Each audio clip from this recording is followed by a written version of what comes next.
Mon cher ambassadeur et ma chère ambassadrice, content de te retrouver avec un beau soleil. La capsule d'aujourd'hui va porter sur tes efforts, cette envie que tu as de changer, de t'améliorer, d'essayer de faire quelque chose de ta vie qui va révolutionner forcément tes habitudes, avoir des changements différents.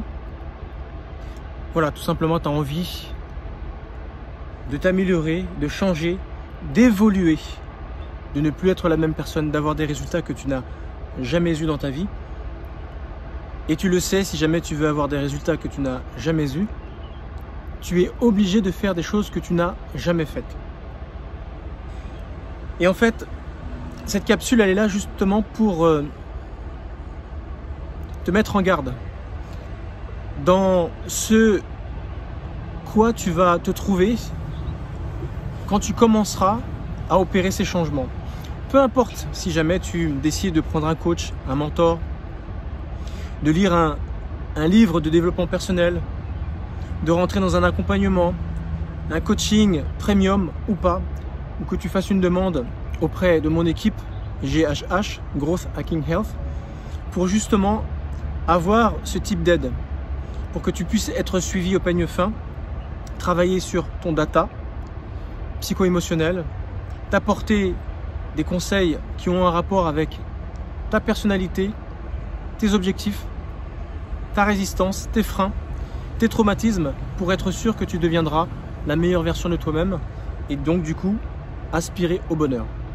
Peu importe ce que tu décides de faire, mais si tu décides de changer, d'être une nouvelle personne, voilà la mise en garde que je voudrais te donner dans cette capsule. Sache une chose, c'est que systématiquement, ton changement ne va pas plaire à tout le monde. J'ai presque envie de te dire qu'à 90%, ça ne plaira à personne.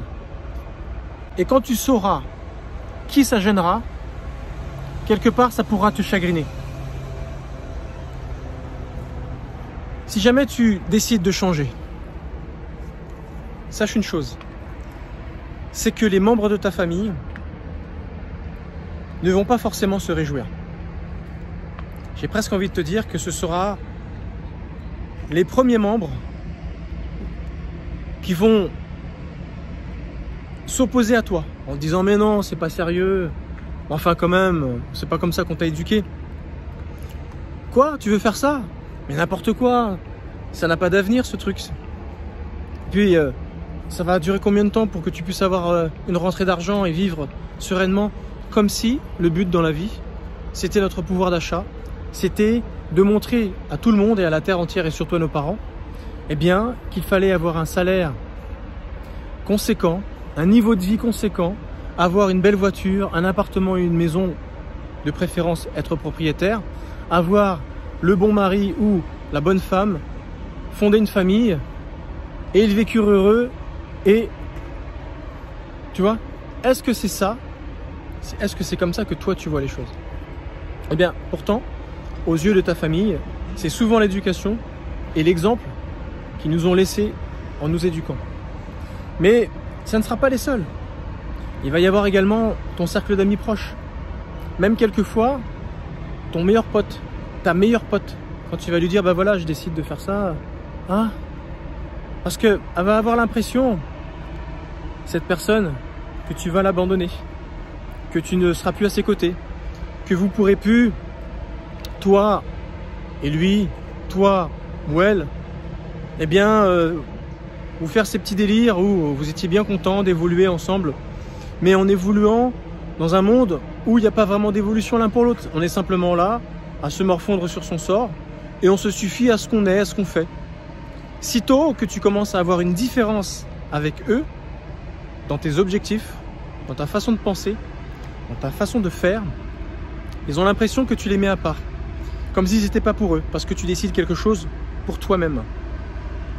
Alors qu'avant, quand tu faisais tes délires, et bien sûr que c'est important d'avoir des potes, des amis, où voilà, tu fais les 400 coups, tu vas te faire Paris by night, Marseille by night, enfin peu importe le délire, peu importe la ville où tu es, mais tu as des délires de ton âge Mais dès que tu commences à avoir un projet, quelque chose de sérieux pour toi, quelque chose qui va te construire, qui va te bâtir, qui va faire de toi là où tu dois être, là où tu dois aller et devenir ce que tu es censé devenir, ça pose problème. Comme si, non, t'es sûr, ou sinon ça va être, ok, super, on est content pour toi, je suis content pour toi, mais tu sens que c'est pas sincère, parce que cette personne va avoir l'impression que tu la lâches, que tu l'abandonnes, que tu vas faire quelque chose de meilleur, quelque chose qui va t'apporter quelque chose auquel elle n'aura pas droit. Tu vois la jalousie, tu vois la peur de te perdre, la peur de ne pas être et faire partie du lot. Pareil, si jamais tu commences à demander conseil à des personnes qui sont soi-disant censées être compétentes pour te renseigner, bien peut-être que ce seront des personnes qui seront tes concurrents directs et qui vont mal te renseigner. Sache une chose, à partir du moment où tu ne reçois pas d'aide en parole, en pensée, en astuce, en combine, même auprès de ceux qui sont déjà dans le milieu, ça prouve que ce sont des personnes qui sont toxiques, des personnes qui ne veulent pas ta réussite, des personnes qui sont juste là pour t'empêcher d'évoluer. À 90%, ce sont des personnes dont il faut te défaire. Tu vas te retrouver seul pendant un moment. Tu vas avoir l'impression d'être toi-même abandonné. Les gens ne vont plus croire en toi et le vide va commencer à se faire autour de toi. Mais en fait, sache une chose, c'est que ça va être une bonne chose.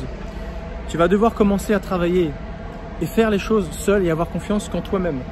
Même ton meilleur ami, même ton propre parent risque d'être toxique à essayer de toujours vérifier que les choses se font ou ne se font pas pour te dissuader de continuer en te disant ben non regarde ça marche pas donc si ça s'est passé comme ça bah, c'est sûr que ça va pas fonctionner, tu vois. Avoir toujours le mot pour te donner en fait l'envie d'arrêter, alors que on sait pertinemment lorsque on commence à faire des choses pour lesquelles on n'a jamais eu d'expérience, on va passer son temps à tomber, se relever, tomber, se relever, tomber, se relever, et c'est comme ça. Mais si jamais tu gardes au fond de toi cette détermination, tu gardes au fond de toi cette motivation pour pouvoir t'en sortir et trouver les rouages qui vont te permettre d'obtenir les résultats que tu n'as jamais eus, tu vas y arriver. C'est grâce à ta détermination que tu vas pouvoir t'en sortir. Ne compte que sur toi-même. Entoure-toi des gens qui seront positifs avec toi et qui auront toujours une parole positive qui vont te permettre de rester optimiste par rapport à ce que tu veux être, ce que tu veux devenir. À chaque fois que tu auras affaire à des personnes qui auront un discours différent, fuis-les. Et si jamais je te dis cela, c'est parce que ton désir, ton rêve, ce qui te fait vibrer est présent là, au fond de toi. Tant que cette chose sera là, agis. Ne te laisse pas décourager par ceux qui vont mettre des bâtons dans les roues, qui vont faire tout pour que tu arrêtes. Et les premiers à se réjouir de te revoir, revenir avec eux, en n'ayant plus de projet, en se disant ben alors qu'est-ce qu'il en est de ton projet? Non ben finalement non j'ai arrêté. Ce seront les premiers à se réjouir parce que ton échec seront pour eux une réussite. Et tu veux savoir pour quelle raison ils sont comme ça? Parce qu'à partir du moment où tu décides de changer, d'améliorer ta vie, tu leur rappelles à quel point ils sont dans l'immobilisme. Tu leur rappelles à quel point eux ils ne font rien pour s'en sortir. Et que même si eux aussi participent à se plaindre en disant ouais la vie ceci, cela, ce serait bien de, ce serait mieux que les choses se fassent comme ci ou comme ça, ils ne font rien, ou ils font peu, ou sinon ils commencent mais ils ne finissent pas. Il n'y a pas un aboutissement, il n'y a pas une continuité. Tu sais, c'est comme la fameuse résolution en début d'année lorsqu'on vient de quitter les fêtes de fin d'année en se disant bon c'est décidé, l'année prochaine je commence un régime. Et comme par hasard, lorsque tu commences ce régime, si jamais tu es incapable de le commencer seul, et tu as toujours besoin d'une copine qui va être avec toi, et on va faire les choses à deux, on va s'auto-motiver, mais que un mois et demi plus tard, dès qu'il faut commencer à passer à l'étape supérieure, et que ta copine te dit non mais là je pourrais pas parce que ceci, cela, avoir des excuses valables ou pas, on s'en fiche. Mais il y a un programme, il y a un objectif, il n'est pas tenu. Sitôt qu'elle te lâche, toi tu lâches, Non. Si jamais tu continues et tu ne lâches pas le morceau, et que tu vas jusqu'au bout de ta démarche, et qu'un mois plus tard, elle prend tes nouvelles, alors, ça va? Bah, tu continues, tu continues. Mais en fait, au fond d'elle-même, elle est dégoûtée, parce que toi, tu t'accroches. Et que, encore un mois plus tard, elle voit les changements sur toi, elle commence à voir les résultats. Et ça l'agace, parce qu'elle se dit, bah mince, moi j'ai arrêté, parce que je me suis trouvé une excuse bidon. Mais elle te voit avoir les résultats escomptés, elle va commencer à prendre le large. Tu vas l'agacer, elle ne voudra plus avoir de tes nouvelles. Parce qu'elle va se rappeler à quel point, qu'à chaque fois qu'elle posera le regard sur toi, tu lui rappelleras à quel point elle a abandonné trop vite. Et quand elle verra tes résultats, et quand elle verra que tu réussis, ça va l'agacer. Elle sera jalouse, elle sera envieuse. Et tes rapports avec elle ne seront plus les mêmes parce que vous n'aurez plus la même approche des choses. Toi, tu pourras faire des choses, tu pourras te permettre de faire des choses qui seront en accord avec tes résultats et tes changements. Mais elle se dira, ben, on n'est plus pareil. Alors qu'avant, quand on était potes, c'est parce qu'on se sentait pareil, dans la même galère. Mais toi, quand tu veux en sortir et que tu vois que l'autre n'est pas prêt à fournir les efforts pour s'en sortir, et finalement, c'est pas la bonne personne. Mais si tu as eu raison d'elle, tu as arrêté quelques semaines après elle, et que tu reviens vers elle en disant, bon, finalement, j'ai arrêté, elle sera contente au fond de son cœur, elle se dira, ah, toi aussi. Et du coup, on continue d'être potes, à regarder et faire les mêmes choses, à penser de la même façon. Tu vois ce que je veux dire? Donc si tu as un projet qui sort de l'ordinaire, qui est beaucoup plus que simplement perdre du poids, mais peut-être t'affranchir de la perversion narcissique, te détacher des personnes qui sont mauvaises, toxiques, vraiment à ne plus fréquenter, fais ce qu'il faut. Fais ce qu'il faut. Et n'écoute pas forcément ceux qui sont censés t'aimer, parce que ce sont souvent ceux-là les pires. Ceux qui sont censés t'aimer, c'est-à-dire tes propres parents, tes amis, tes frères et sœurs, la famille. Soi-disant, on met beaucoup de choses sur la famille. Souvent, ce sont ceux-là les pires. Non, il faut que tu te renseignes auprès d'autres personnes qui vont être tes mentors, qui vont t'inspirer. Lis des livres. Rapproche-toi de ces personnes qui ont une storytelling, qui ont vécu des choses comme toi, même des fois pires. Ces gens-là vont t'inspirer. Et quand tu vas lire comment ils s'y sont pris, comment ils ont fait les choses, tu vas te rendre compte qu'ils ont énormément souffert. Tu vas te rendre compte à quel point ça n'a pas été de tout repos. Inspire-toi de leur vie. Rapproche-toi de leur vie. Fais de leur vie ta routine de vie. C'est-à-dire, tu vas puiser dans leur vie, dans leur storytelling, dans leur méthode, dans leurs conseils, constamment tous les jours. C'est comme ça que tu vas y arriver. Un combat se mène seul. Un combat de changement dans la vie, c'est comme la mort. Ça ne peut se vivre que tout seul. Et bien, la naissance, c'est comme la mort. Ça doit se vivre tout seul. Une naissance, un renouveau dans ta vie ne peut pas se vivre à deux. Si jamais demain tu veux te mettre en couple, mets-toi en couple avec quelqu'un qui aura la même démarche et qui aura eu peut-être le même état d'esprit pour se changer, devenir meilleur, s'affranchir de beaucoup de choses. Mets-toi avec quelqu'un qui a les mêmes valeurs que toi et que peut-être qui a dû travailler dur pour obtenir ces choses. Ça sera vraiment une personne faite pour toi parce que vous allez vous entendre sur les difficultés et pas uniquement sur les bonnes choses. C'est facile de se faire des amis. Très facile de s'entendre avec des personnes dès qu'il y a un truc à manger ou un truc à boire, dès qu'il y a quelque chose à festoyer. Il y aura toujours du monde. Dès qu'il y a un peu de musique et quelque chose à consommer, gratos. Surtout si c'est toi qui invites. Tu auras toujours des potes. Mais quand il faut faire des efforts, lorsqu'il faut commencer à demander conseil, demander le prêt de quelque chose, et que tu sais que telle ou telle personne pourrait t'aider, un prêt d'argent, un prêt d'un outil, d'une voiture, d'une maison, un coup de main, généralement les personnes, ils se trouvent des excuses. Non, bah finalement je pourrais pas, non, je peux te le prêter, mais par contre il faudra que tu me le rendes. Il y a toujours un truc. Mais si c'est ça, débrouille-toi. Fais tout pour te débrouiller seul. Ne compte que sur toi-même. Tu vois ce que je veux dire? Il n'y a que comme ça que tu vas y arriver. Il n'y a que comme ça que tu vas y arriver. Et le jour où tu auras des résultats, c'est qui aura les éloges? C'est toi. Parce que si jamais les gens t'aident, il y a des gens qui vont t'aider, mais qui sont là pour te rappeler que oui, mais quelque part, n'oublie pas, hein, je t'ai prêté ci, cela, quelque part, je me l'attribue. Si c'est ça, si tu sais que ces personnes sont comme ça avec toi, alors peut-être pas d'orgueil mal placé, mais ce serait malvenu que lorsque tu commences à avoir des résultats, ces personnes-là sont là à te dire « Ouais, mais bon, sans moi, tu n'auras pas pu y arriver ». c'est malvenu. Une personne, quand elle veut t'aider, elle a un bon état d'esprit. Elle sait pertinemment à quel point c'est important pour toi, à quel point ça a été difficile pour toi de vivre ces situations. Si elle t'aide pour que tu puisses la mettre en avant, pour qu'elle puisse se mettre en avant, quel genre d'aide, quel genre d'amis c'est? Une personne qui est prête à t'aider, c'est pas quelqu'un qui va regarder ses intérêts en retour. Il n'y a pas de prêter pour un rendu. À moins que ça soit contractuel. Tu me prêtes de l'argent, je te rends ton argent avec intérêt si nécessaire. À ce moment-là, tu vas dans une banque.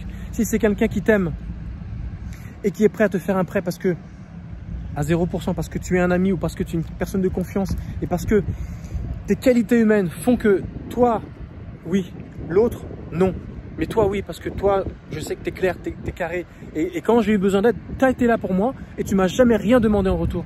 Si jamais tu es ce genre de personne, tu pourras obtenir beaucoup de choses de certaines personnes. Ils vont te prêter de l'argent, tu leur rendras peut-être en décalé parce que tu n'as pas les moyens de leur rendre. Peut-être que tu as besoin que ton business se pérennise et le jour où tu auras cet argent, tu pourras leur rendre plus facilement. Mais ce sont des personnes qui vont jamais être derrière toi pour que tu puisses leur rendre quelque chose que tu vas tarder à rendre parce que tu auras simplement précisé, ben, ça prendra un peu de temps. Mais si jamais ils ont confiance en toi, ils disent mais t'inquiète pas, moi j'ai confiance en toi, tu me le rends quand tu me le rends. Et ils sont pas là à te le rappeler, oui, quelque part c'est grâce à moi ou je ne sais quoi. Ça, ce sont des bonnes personnes.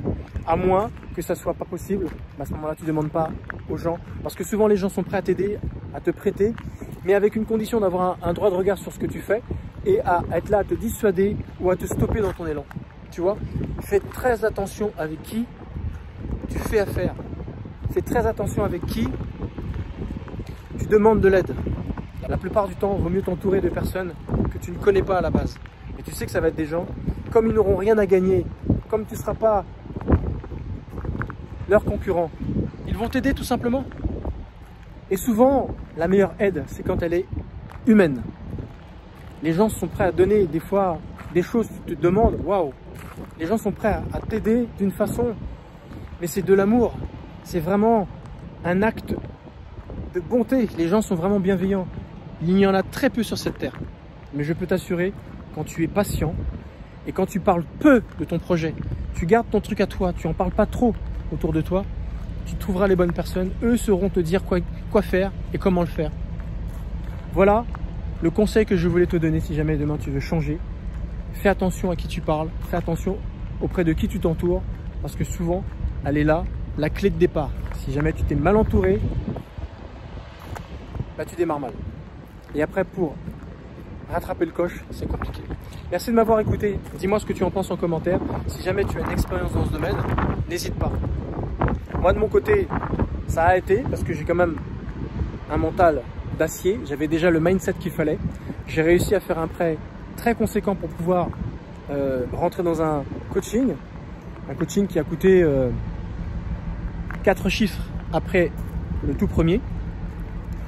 Eh bien, je suis vraiment content de l'avoir fait et c'est une fierté d'avoir réussi à avoir de l'argent, réunir de l'argent sans demander aux banques, sans demander aux associations que j'ai bien sûr sollicité mais qui m'ont toujours fermé la porte. Et j'ai réussi à faire cet accompagnement et à l'heure d'aujourd'hui, j'en suis là. J'ai réussi à lancer mon business, j'en suis très content. Bien sûr, j'attends que ça se pérennise, on est d'accord, mais je suis heureux de l'avoir monté et d'être dedans. Surtout content de voir l'énergie que ça m'apporte et la personne que ça me fait devenir. Je suis devenu la meilleure expression de moi-même. Je suis dans ma zone de génie. Je suis vraiment sur mon chemin le moins fréquenté. Et je suis vraiment content d'y être. Et pour rien au monde, je regrette d'avoir fait tout ce que j'ai fait. Merci à tous ceux qui m'ont aidé. Merci à tous ceux qui ont cru en moi. Et merci surtout à moi-même parce que j'ai gardé au fond de mon esprit cette force et cette qualité d'esprit. Si jamais tu veux obtenir le même mindset que moi, n'hésite pas à cliquer sur le bouton qui va te permettre de prendre un rendez-vous avec un des membres de mon équipe ou moi-même. On se fera un plaisir de t'aider à obtenir les résultats que tu n'as jamais eus et surtout empêcher les résistances, tes fausses croyances, tout ton data, tous tes traumatismes, tous les membres de ta famille ou tes proches qui sont toxiques, les mettre de côté et t'aider à le faire. Merci de m'avoir écouté, je te dis à très bientôt. Ciao.